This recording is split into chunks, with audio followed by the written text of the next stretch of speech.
नमस्कार, मैं ज्ञान प्रकाश। आइए मैं पुनः एक इंडियन पॉलिटी का बहुत ही महत्वपूर्ण परीक्षा से संबंधित टॉपिक लेकर के आपके समक्ष में उपस्थित हुआ हूं। मैं पिछले वीडियो में भारतीय संविधान की महत्वपूर्ण स्रोत मैं बताया था, भारतीय संविधान के कौन कौन से स्रोत हैं। लेकिन आज मैं आपके समक्ष लेकर के आया हूं भारतीय संविधान की महत्वपूर्ण अनुसूचियां, जो परीक्षा से काफी संबंधित है और हमेशा यहां से प्रश्न आपके पूछे जाते हैं, काफी महत्वपूर्ण है। भारतीय संविधान के स्रोत और भारतीय संविधान की अनुसूचियां यहां से हमेशा आपके प्रश्न पूछे जाते रहे हैं। मैं पिछले वीडियो में भारतीय संविधान के स्रोत में आपको बता चुका हूं और आज मैं आप सभी को बताऊंगा भारतीय संविधान की महत्वपूर्ण अनुसूचियां। लेकिन मैं भारतीय संविधान की महत्वपूर्ण अनुसूचियां बताने से पहले मैं आप सभी से कहना चाहता हूं, मायूस मत होना अपनी जिंदगी से, किसी भी वक्त तेरा नाम बन सकता है। मायूस मत होना अपनी जिंदगी से, किसी भी वक्त तेरा नाम बन सकता है। अगर दिल में आग हो और हौसला बुलंद हो तो अखबार बेचने वाला भी कलाम बन सकता है। जब एपीजे अब्दुल कलाम आजाद अखबार बेच करके अब्दुल कलाम आजाद बन सकते हैं, आप क्यों नहीं बन सकते हैं? आप भी बन सकते हैं। कब? जब आपके सीने में आग हो और हौसला बुलंद हो, आप जरूर आगे बढ़ सकते हैं, अपने लक्ष्य को प्राप्त कर सकते हैं। और आइए, आपके लक्ष्य को प्राप्त करने के लिए, मैं आपके ज्ञान के लेवल को बढ़ाने के लिए मैं भारतीय संविधान की महत्वपूर्ण अनुसूची लेकर के आया हूं और ये अनुसूची के साथ मैं आपके ज्ञान के लेवल को बढ़ाऊंगा। और अगर आप मेरे चैनल को सब्सक्राइब नहीं किए हैं, प्लीज इसे सब्सक्राइब कर लीजिएगा और बेल आइकॉन के प्रेस को जरूर दबा लीजिएगा, ताकि जो भी वीडियो अपलोड हुआ हो और जो भी अपलोड हो आपको तुरंत मिल जाए। और आइए, मैं आपको बताने जा रहा हूं भारतीय संविधान की महत्वपूर्ण अनुसूचियां। आप मेरे साथ वीडियो पर अंत तक बने रहें, मैं आपको समझाऊंगा, याद करवाऊंगा। आप पिछले वीडियो में मैं भारतीय संविधान के महत्वपूर्ण स्रोत को बताया था, आपको याद हो गया होगा। आइए, मैं आपको याद करवाता हूं एक नए अंदाज में भारतीय संविधान की अनुसूचियां। ध्यान से सुनेंगे। भारतीय संविधान की अनुसूचियों में, कि मूल भारतीय संविधान में 8 आपको अनुसूचियां थी। वर्तमान भारतीय संविधान में अनुसूचियों की संख्या 12 हो गई है। यानी संविधान लागू होने के बाद अब तक हमारे भारतीय संविधान में कितनी अनुसूचियां बढ़ाई गई? तो 4 अनुसूची बढ़ी। और 4 अनुसूची कौन कौन बढ़ी? तो पहला 9वीं अनुसूची, 10वीं अनुसूची, 11वीं अनुसूची और 12वीं अनुसूची। कौन कौन अनुसूची बढ़ाई गई? 9वीं अनुसूची, 10वीं अनुसूची, 9वीं अनुसूची, 10वीं अनुसूची, 11वीं अनुसूची और 12वीं अनुसूची को ये बढ़ाया गया है। अब मैं आपको बताऊंगा ये चारों जो अनुसूची आपको संविधान में जोड़ी गई है, वो किस संशोधन द्वारा जोड़ी गई है, वो मैं आपको बताऊंगा। आप मेरे साथ आइए बोर्ड पर। तो ये है, मैं यहां पर एक बार पुनः बताना चाहता हूं कि मूल भारतीय संविधान में 8 आपको क्या थी? अनुसूचियां थी। वर्तमान भारतीय संविधान में आपके अनुसूचियों की संख्या 12 हो गई। यानी संविधान लागू होने के बाद 4 अनुसूची जोड़ी गई है। कौन कौन? 9वीं अनुसूची, 10वीं अनुसूची, 11वीं अनुसूची और 12वीं अनुसूची। यही चारों अनुसूची संविधान लागू होने के बाद यह जोड़ी गई है। और चारों जो अनुसूची जोड़ी गई है वो किस संविधान संशोधन के तहत जोड़ी गई है, वो मैं आपको संशोधन में बताऊंगा। आइए, मेरे साथ बोर्ड पर बने रहिए, ध्यान दीजिएगा। तो ये 9वीं जो अनुसूची है, ये 9वीं अनुसूची प्रथम संविधान संशोधन 1951 द्वारा जोड़ा गया। यानी संविधान में 9वीं अनुसूची प्रथम संविधान संशोधन 1951 द्वारा आपको जोड़ा गया। लेकिन ऐसे भी आपको प्रश्न पूछे जाते रहेंगे कि भारतीय संविधान में पहला संशोधन कब हुआ?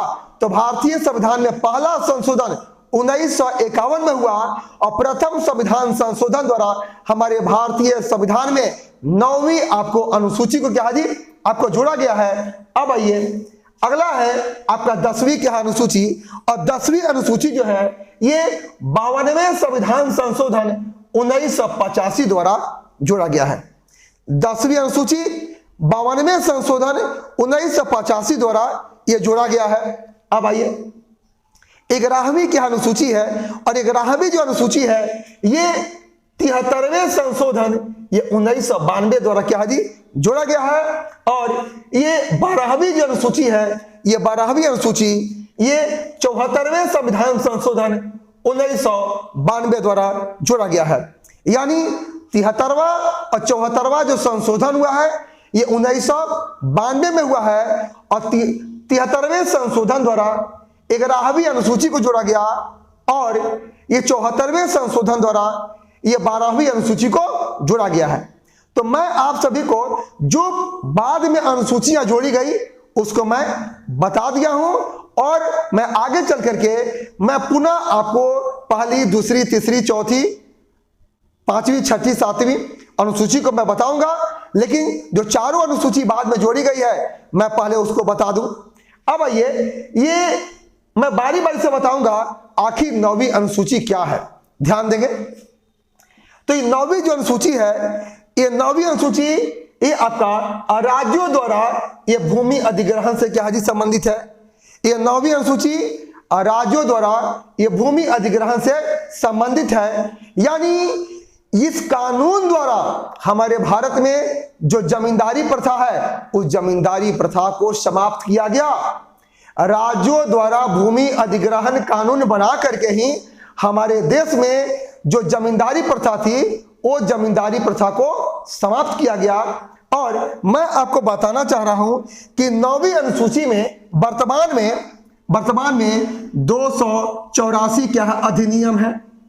9वीं अनुसूची में वर्तमान में 284 क्या है अधिनियम है, और 9वीं अनुसूची में जो भी शामिल विषय है इसको हम न्यायालय में चुनौती नहीं दे सकते हैं।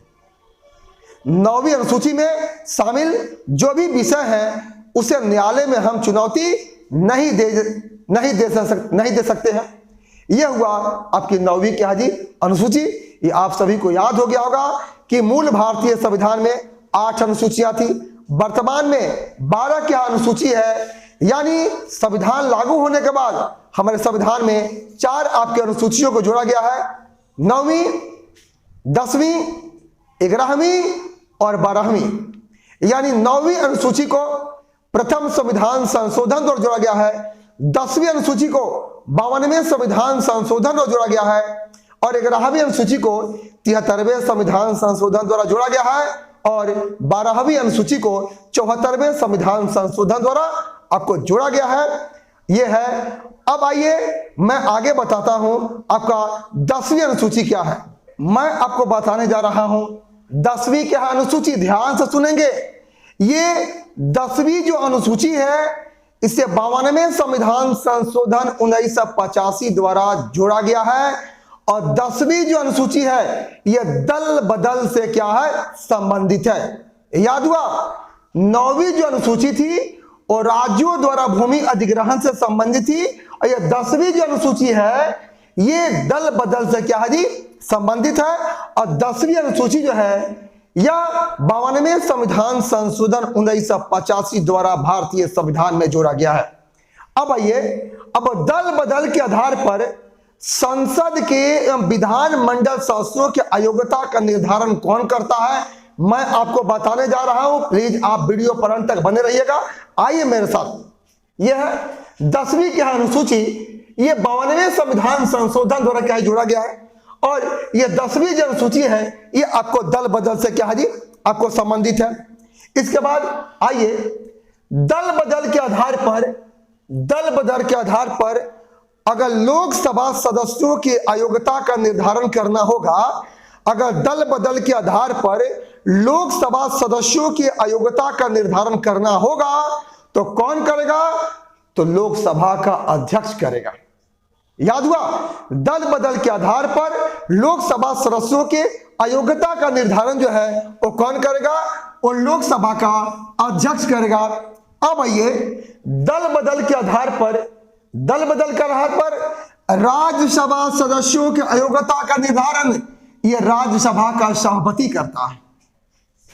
दल बदल के आधार पर राज्यसभा सदस्यों के अयोग्यता का निर्धारण राज्यसभा का सभापति करता है। और मैं आपको बता दूं, जो भी देश का उपराष्ट्रपति होता है, जो उपराष्ट्रपति होता है वही राज्यसभा का सभापति भी होता है।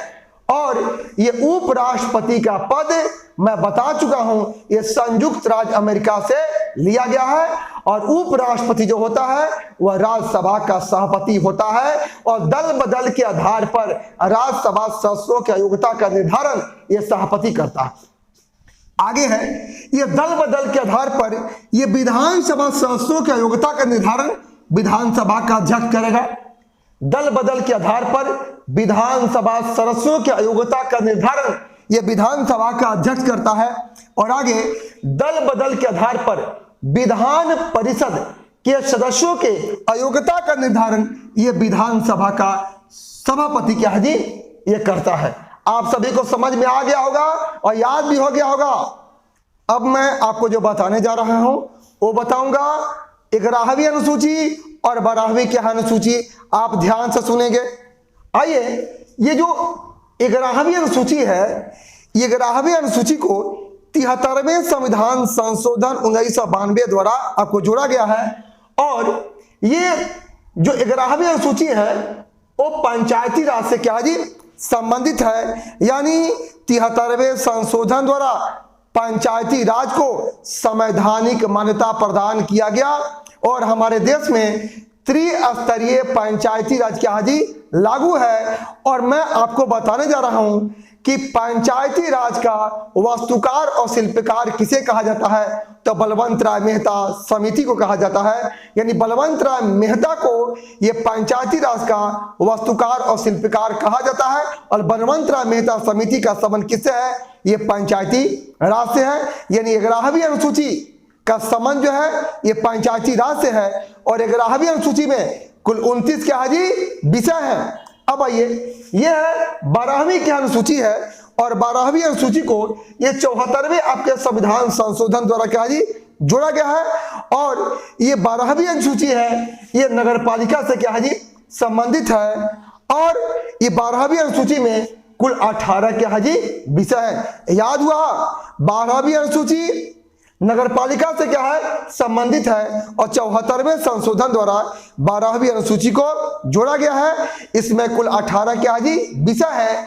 यानी 74वें संविधान संशोधन द्वारा नगर पालिका को संवैधानिक मान्यता प्रदान किया गया, इसे संवैधानिक दर्जा प्रदान किया गया।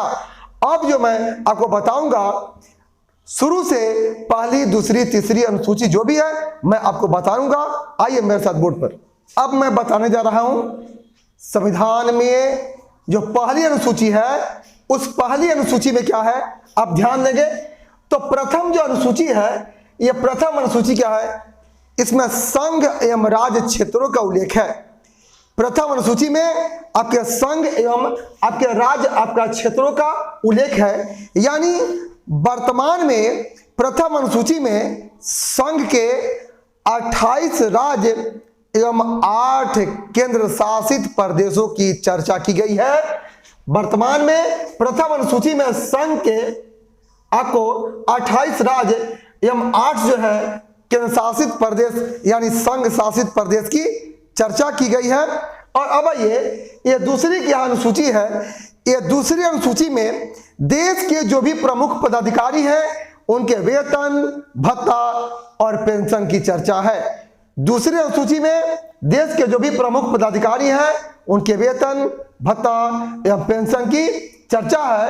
और कौन कौन से प्रमुख पदाधिकारी हैं जिनके वेतन, भत्ता और पेंशन की चर्चा है, उन पदाधिकारियों के मैं नाम भी बताने जा रहा हूं। आइए, उसमें है आपका राष्ट्रपति के वेतन, भत्ता, पेंशन की चर्चा है, राज्यपाल की चर्चा है, लोकसभा अध्यक्ष एवं उपाध्यक्ष की चर्चा है, आगे राज्यसभा के सभापति एवं उप सभापति के वेतन भत्ता और पेंशन की चर्चा है। इसमें विधानसभा अध्यक्ष एवं उपाध्यक्ष के वेतन भत्ता एवं पेंशन की चर्चा है। इसमें विधान परिषद के सभापति एवं उप सभापति के वेतन भत्ता और पेंशन की चर्चा है। इसमें सुप्रीम कोर्ट एवं हाई कोर्ट के न्यायाधीशों के वेतन भत्ता और पेंशन की चर्चा है। इसमें भारत के नियंत्रक महालेखा परीक्षक जो है उसके वेतन भत्ता और पेंशन की चर्चा है। लेकिन इससे दूसरी अनुसूची में प्रधानमंत्री, मुख्यमंत्री एवं संघ के जो मंत्री हैं उनके वेतन भत्ता और पेंशन की चर्चा नहीं की गई है। लेकिन मैं बता दूं, ये दूसरी अनुसूची में जो राष्ट्रपति है और राज्यपाल है उनके वेतन की जगह जो है उपलब्धि शब्द की चर्चा की गई है, क्योंकि लिखा गया संविधान में कि राष्ट्रपति एवं राज्यपाल को वेतन नहीं बल्कि उनके उपलब्धियों के लिए उनको पैसा दिया जाता है। मैं यहाँ पर राइटिंग कर दिया हूँ कि राष्ट्रपति एवं राज्यपाल के लिए वेतन की जगह उपलब्धि शब्द की चर्चा जो है की गई है, उपलब्धि शब्द का प्रयोग किया गया है। यह है आपका दूसरी क्या जी अनुसूची। आइए अब मैं बताने जा रहा हूं संविधान की तीसरी क्या अनुसूची। ध्यान देंगे यह तीसरी अनुसूची में क्या है, तो संविधान की जो तीसरी अनुसूची है इसमें देश के प्रमुख पदाधिकारियों के आपके शपथ एवं प्रतिज्ञान का उल्लेख है। संविधान की तीसरी जो अनुसूची है इसमें देश के प्रमुख पदाधिकारियों के शपथ एवं प्रतिज्ञान की चर्चा है। वो कौन कौन से पदाधिकारी हैं जिनके शपथ एवं प्रतिज्ञान की चर्चा है, उन देखेंगे पदाधिकारियों के नाम। आइए मेरे साथ, यह तीसरी जो अनुसूची है इसमें आपके प्रमुख जो है आपके देश के प्रमुख पदाधिकारियों के ये शपथ और प्रतिज्ञान का उल्लेख है और कौन कौन से पदाधिकारी हैं जिनके शपथ और प्रतिज्ञान की चर्चा है। आइए, इसमें जो संसद आपके सदस्य हैं तो संसद सदस्यों के शपथ की चर्चा है, प्लस इसमें संघ के मंत्री हैं उनके शपथ की चर्चा है। इसके बाद जो है सुप्रीम कोर्ट एवं हाई कोर्ट के न्यायाधीश के शपथ की चर्चा है। इसके बाद इसमें है राज्य विधान मंडल के सदस्य एवं राज्य के मंत्रियों के शपथ की चर्चा है। इसके बाद जो है इसमें भारत के नियंत्रक महालेखा परीक्षक के शपथ की क्या है जी चर्चा है। आपको परीक्षा में ऐसे पूछ देगा कि सुप्रीम कोर्ट एवं हाई कोर्ट के न्यायाधीशों का शपथ की चर्चा किस अनुसूची में है, तो आपका तीसरी में ऐसे पूछ देगा कि संघ के मंत्री एवं संसद सदस्यों एवं विधान मंडल सदस्यों के एवं मंत्रियों के शपथ ग्रहण की चर्चा किस अनुसूची में है, तो तीसरी क्या जी अनुसूची में है। लेकिन मैं यहां पर एक विशेष बात जो बताने जा रहा हूं, आपके तीसरी अनुसूची में राष्ट्रपति, उपराष्ट्रपति एवं राज्यपाल के शपथ की चर्चा नहीं है। इनके शपथ की चर्चा अनुसूची में नहीं बल्कि अनुच्छेदों में किया गया है। तो अब आइएगा, यह है राष्ट्रपति और उपराष्ट्रपति एवं राज्यपाल के शपथ का उल्लेख जो है अनुसूची में नहीं है बल्कि कहा जी अनुच्छेदों में है। अब आइए, अनुच्छेद आपका 60 है। अनुच्छेद आपके 60 में राष्ट्रपति के शपथ की चर्चा है। अनुच्छेद आपका 69 में उपराष्ट्रपति के शपथ की चर्चा है और अनुच्छेद आपका 159 में राज्यपाल के शपथ की चर्चा है। याद हुआ, अनुच्छेद आपका 60 में राष्ट्रपति का शपथ है, अनुच्छेद आपका 69 में उपराष्ट्रपति का शपथ है और अनुच्छेद जो है आपका 159 में ये राज्यपाल के शपथ की चर्चा है। इन तीनों पदाधिकारियों के शपथ की चर्चा अनुसूची में नहीं है बल्कि अनुच्छेदों में है। अब आइए, अब है चौथी क्या अनुसूची है। यह संविधान की जो चौथी अनुसूची है इसमें राज्यसभा के सीटों का आवंटन है। राज्यसभा जो है ये हमारे देश का ऊपरी क्या है जी सदन है। राज्यसभा देश का अस्थाई क्या जी सदन है, जबकि लोकसभा जो है इसको देश का अस्थाई सदन कहा जाता है और इसको जनता का लोकप्रिय सदन भी लोकसभा को कहा जाता है, जबकि राज्यसभा देश का अस्थाई सदन है क्योंकि समय से पहले राज्यसभा का विघटन नहीं किया जा सकता है और राज्यसभा के सीटों का आवंटन जो है ये चौथी क्या जी अनुसूची में है। अब आइए, राज्यसभा के सीटों का आवंटन किया गया है वो जनसंख्या के आधार पर किया गया है। राज्यसभा के सीटों का आवंटन ये जनसंख्या के आधार पर किया गया है। और राज्यसभा का वर्तमान में सीट कितना है? राज्यसभा का वर्तमान जो सीट है ये 200 क्या है जी, आपको 45 है। 200 कितना? 45 है। और 245 सीटों में से मात्र 233 सदस्यों का चुनाव ही राज्यों से किया जाता है। राज्यसभा का कुल 245 आपका सीट है और 245 में से राज्यों से सिर्फ 233 चुन करके आते हैं। और राज्यसभा में 12 सदस्यों को राष्ट्रपति मनोनीत करते हैं। राज्यसभा में राष्ट्रपति 12 सदस्यों को मनोनीत करते हैं। और जब मैं बता दूं कि जो भी अपने देश के केंद्र शासित प्रदेश है उन केंद्र शासित प्रदेशों में से मात्र दिल्ली और पुदुचेरी है। इस दिल्ली और पुदुचेरी केंद्र शासित प्रदेशों के ही प्रतिनिधि राज्यसभा में चुन करके जाते हैं, क्योंकि दिल्ली और पुदुचेरी में क्या है जी, विधानसभा है। और राज्यसभा के सदस्यों का चुनाव जो होता है ये विधानसभा सदस्यों द्वारा किया जाता है। ये है आपका चौथी क्या है जी, अनुसूची। आइए अब जो आपको जो बताने जा रहा हूं यह 5वीं अनुसूची क्या है। तो 5वीं अनुसूची क्या है? 5वीं अनुसूची में आपका अनुसूचित जाति एवं अनुसूचित जनजातियों के प्रशासन एवं नियंत्रण के संबंध में क्या जी, उपबंध की चर्चा है। 5वीं अनुसूची में क्या है जी, एससी और एसटी के प्रशासन एवं नियंत्रण के आपके विषय में क्या है जी, आपका उपबंध है। आपका एससी और एसटी के प्रशासन और नियंत्रण के विषय में उपबंध है। अगला है आपका 6ठी की अनुसूची और संविधान की 6ठी अनुसूची में असम, मेघालय, मिजोरम एवं त्रिपुरा के जो भी आपका जनजातीय क्षेत्र है उन जनजातीय क्षेत्रों के प्रशासन एवं नियंत्रण के विषय में उपबंध दिया गया है। ये 4 जो आपका राज्य है असम, मेघालय, मिजोरम, त्रिपुरा, इन चारों राज्यों के जो भी आपका जनजातीय क्षेत्र है उन जनजातीय क्षेत्रों के प्रशासन एवं नियंत्रण के विषय में उपबंध यानी नियम जो है दिए गए हैं आपका 6ठी अनुसूची में। अगला है आपका 7वीं की अनुसूची है और 7वीं अनुसूची में संघ एवं राज्य के बीच शक्तियों का बंटवारा किया गया है। यानी संघ के पास कौन सी शक्ति रहेगी और राज्य के पास कौन सी शक्ति रहेगी। और ये 7वीं अनुसूची में आपका 3 आपका सूचियों का उल्लेख है, संघ सूची, राज्य सूची एवं समवर्ती सूची। यहां पर ध्यान देंगे जो 7वीं अनुसूची है इसमें संघ एवं राज्य के बीच ये शक्तियों का विभाजन किया गया है। और ये 7वीं अनुसूची में ये 3 सूची का वर्णन है, संघ सूची, राज्य सूची एवं समवर्ती क्या है जी, सूची। अब आइए ये मूल संघ सूची में कितने विषय थे? तो मूल आपके संघ सूची में आपके 97 क्या थे, विषय थे। और वर्तमान में ये संघ सूची में कितना विषय हो गया है? 100 विषय हो गए। याद हुआ? मूल संघ सूची में 97 विषय थे, वर्तमान में कितना है? 100 विषय है। अब ये राज्य सूची, तो मूल आपके राज्य सूची में आपके 66 क्या है, विषय है और वर्तमान में हो गए हैं 61 क्या है, विषय है। अगला है ये समवर्ती सूची है और समवर्ती सूची में मूल विषय है 47, वर्तमान में विषयों की संख्या हो गई है 52। अब आइए ये तीनों जो सूची है, संघ सूची, राज्य सूची और समवर्ती सूची, ये तीनों सूची के विषय पर कानून बनाने का अधिकार किसको किसको है? ध्यान देंगे आप। तो ये संघ सूची है, इस संघ सूची के विषय पर ये विधि यानी कानून बनाने का अधिकार किसको है? संघ को है, यानी केंद्र सरकार को है, संसद बना सकती है।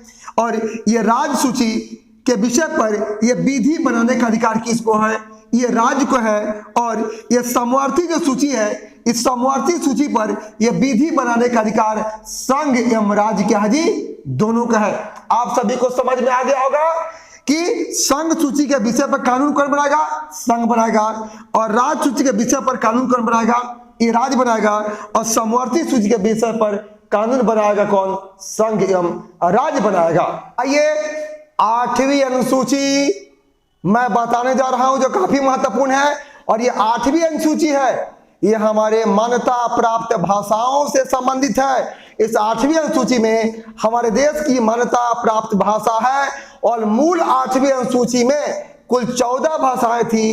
आज 8वीं अनुसूची में भाषाओं की संख्या बढ़कर 22 हो गई है। आइए कौन कौन सी भाषा बढ़ी है ध्यान देंगे। ये 8वीं अनुसूची है, ये भाषा से क्या जी संबंधित है। और मूल जो 8वीं अनुसूची है, ये मूल 8वीं अनुसूची में कुल 14 का थी भाषाएं थी। वर्तमान में इस 8वीं अनुसूची में कुल 22 जो है भाषाएं हो गई है। यानी अब तक कुल 8 भाषाओं को क्या जी जोड़ा गया है। संविधान लागू होने के बाद अब तक कुल 8 भाषाओं को जोड़ा गया है। वो 8 भाषा कौन कौन है और किस संविधान संशोधन द्वारा जोड़ा गया है, जो काफी महत्वपूर्ण है, आप ध्यान देंगे। आइए, पहला 21वें संविधान संशोधन 1967 द्वारा आपका सिंधी भाषा को जोड़ा गया। 21वें संविधान संशोधन 1967 द्वारा आपका सिंधी भाषा को जोड़ा गया। हमारे भाषाओं की संख्या हो गई 15 हो गई। अब आइए 71वें संविधान संशोधन 1992 द्वारा 3 भाषाओं को 8वीं अनुसूची में जोड़ा गया। वो 3 भाषा कौन कौन है? वह कोंकणी है, नेपाली है और मणिपुरी है। यानी KNM, कोंकणी, नेपाली और मणिपुरी। इसके बाद अब आइए 92वां संशोधन 2004 द्वारा 4 भाषाओं को 8वीं अनुसूची में जोड़ा गया। वो 4 भाषा कौन कौन है? वो है संथाली है, डोगरी है, मैथिली है और बोडो है। ये चारों भाषाओं को 92वां संशोधन 2004 द्वारा 8वीं अनुसूची में जोड़ा गया है। अगर बिहार की परीक्षा दे रहे हैं तो कई बार पूछा है बिहार की कौन सी भाषा 8वीं अनुसूची में शामिल है, तो बिहार की केवल मैथिली भाषा जो है ये 8वीं अनुसूची में शामिल है। और मैथिली भाषा 8वीं अनुसूची में शामिल है और अंग्रेजी जो है, अंग्रेजी को 8वीं अनुसूची में शामिल नहीं किया गया है। यह है हमारे भारतीय संविधान की प्रमुख क्या जी अनुसूचियां। मैं पूरा इसको डिटेल जो है आपको मैं बता दिया हूं, आप इसको नजरअंदाज नहीं करेंगे, ध्यान से सुनेंगे, बार बार सुनेंगे और इसको राइटिंग करेंगे, आपको हमेशा जो है आपको याद हो जाएगा। आइए आप मेरे साथ एक बार अनुसूचियों को आप रिवाइज कीजिए मेरे साथ। आइए, तो प्रथम अनुसूची क्या है? यह प्रथम अनुसूची में संघ एवं राज्य क्षेत्रों का उल्लेख है। आपके दूसरी अनुसूची में क्या है? इसमें वेतन भत्ता और पेंशन की चर्चा है। तीसरी जो अनुसूची है उसमें शपथ और प्रतिज्ञान का उल्लेख है। और चौथी जो अनुसूची है इसमें राज्यसभा के सीटों की जी आवंटन है। और 5वीं जो अनुसूची है इसमें SC और ST के प्रशासन या नियंत्रण का उल्लेख है। और 6ठी जो अनुसूची है, इस 6ठी अनुसूची में असम, मिजोरम, मेघालय एवं त्रिपुरा के जनजातीय क्षेत्रों की चर्चा है। और जो 7वीं अनुसूची है इसमें संघ एवं राज्य के बीच शक्तियों का विभाजन किया गया है। और जो 8वीं अनुसूची है उस 8वीं अनुसूची में भाषा का उल्लेख है। भाषा से क्या संबंधित है? 9वीं जो अनुसूची है वो 9वीं अनुसूची में राज्यों द्वारा भूमि अधिग्रहण की चर्चा है। जो 10वीं अनुसूची है वो दल बदल से क्या है संबंधित है। जो 11वीं अनुसूची है वो नगर पालिका से संबंधित है। 11वीं जो अनुसूची है वो पंचायती राज से संबंधित है। और जो 12वीं अनुसूची है वो नगर पालिका से क्या है जी संबंधित है। यह हुआ प्रमुख आपकी अनुसूची। मैं पूरा डिटेल विस्तृत इसकी जानकारी मैं दे दिया हूं, आप सभी नजरअंदाज नहीं करेंगे, पूरा वीडियो को देखेंगे तब जाके आपको लाभ होगा, याद भी हो जाएगा। और यहां से हमेशा आपको प्रश्न जो है पूछे जाते रहे हैं और पूछे जाएंगे और पूछे भी जाएंगे। और मैं चलने से पहले आप सभी को मैं कहना चाहता हूं कि अगर आप मेरे चैनल को सब्सक्राइब नहीं किए हैं प्लीज इसको सब्सक्राइब जरूर कर लीजिएगा, बेल आइकॉन के प्रेस को जरूर दबा दीजिएगा ताकि सभी वीडियो आपको मिल जाए। और मैं पुनः एक नए इंपॉर्टेंट टॉपिक के साथ अगले वीडियो में आपसे मिलूंगा। आप सभी को बहुत बहुत धन्यवाद।